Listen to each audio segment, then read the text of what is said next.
Hello Boro fans, it's Joe from Boro Fan TV and this is the preview for the upcoming game on Wednesday the 25th of November with a 7pm kickoff as the Boro take on Derby County in the Setback Championship at the Riverside Stadium. Now this past Saturday just gone we did see our unbeaten record of 10 games come to a screeching halt at the hands of Norwich City at the Riverside on Saturday, and it was a tale of two penalties which were the story of pretty much the whole game.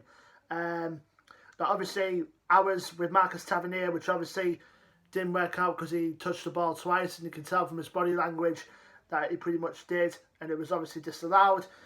And then Norwich went up the other end and scored their own through Timo Pukki, which ultimately decided the game.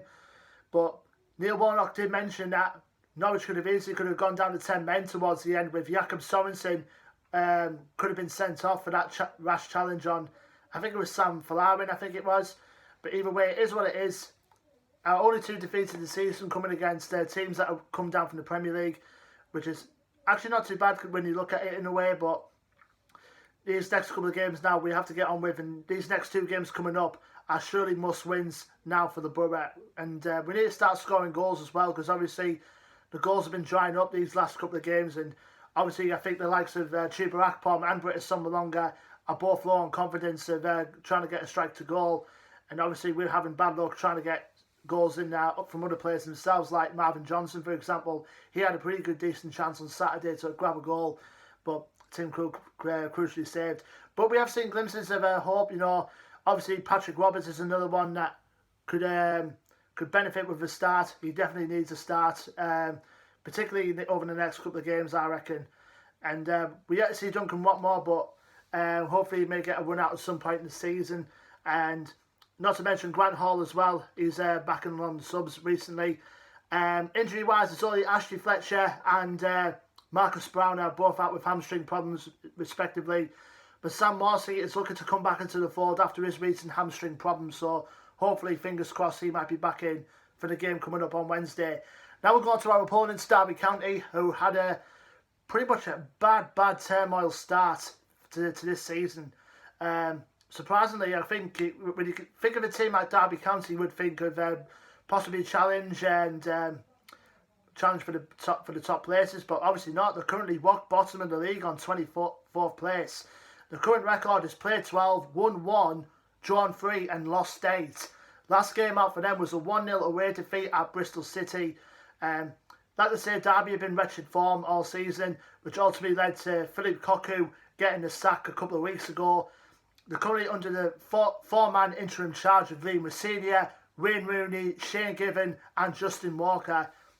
But there is a possible light at the end of the tunnel for Derby, I think, because from what I've heard, the proposed takeover is close from an owner based in Abu Dhabi. I believe that owner is a close relative of the current owners at Man City, so there's maybe a possible light at the end of the tunnel for them throughout this wretched run that they've got at the moment. So hopefully, fingers crossed for them that the takeover does go through. But as far as players go, obviously Wayne Rooney is definitely a one we'll have to watch out for, even though he's part of the current interim manager staff. He's still got a lot to offer throughout the later stages of his career. Martin Waghorn is another player that we have to watch out for as well. Obviously, we tried to sign him a couple of years ago, but he ended up going to Derby when he was at Ipswich. Tom Lawrence as well, and Camille Rajayak, I think he's called.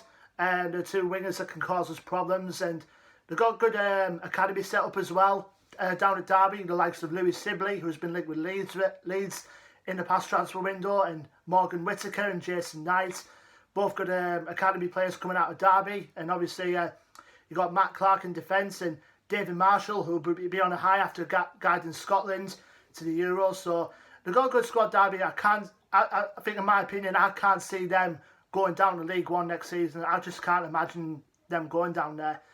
Now, obviously, last time we played Derby in the league was obviously back in January at the Riverside, where we drew 2-2 with them. We went in front through Lewis Swing, and then Jason Knight grabbed the equaliser for Derby, and then Paddy McNair penalty gave us the lead before Derby equalised in the 91st minute through Dwayne Holmes to take away a point from that game back in January. Now, I know Derby can be a bit of a bogey team for the Boro, but I think with the way the form that Derby have been playing at the moment, and hopefully with us in the league in 8th, You would think on paper this could be an easy victory for the Boro, but we need to grab them goals and we need to find them fast. So let us know your thoughts and predictions going into this game, Boro fans, in the comments below. Don't forget to like, share and subscribe. Our social media links are in the description below. And until then, I've been Joe from Boro Fan TV, and I will see you on the next preview video, which will be for the away game at Huddersfield Town at the John Smith Stadium on November the 28th. And until then, Boro fans, take care and stay safe.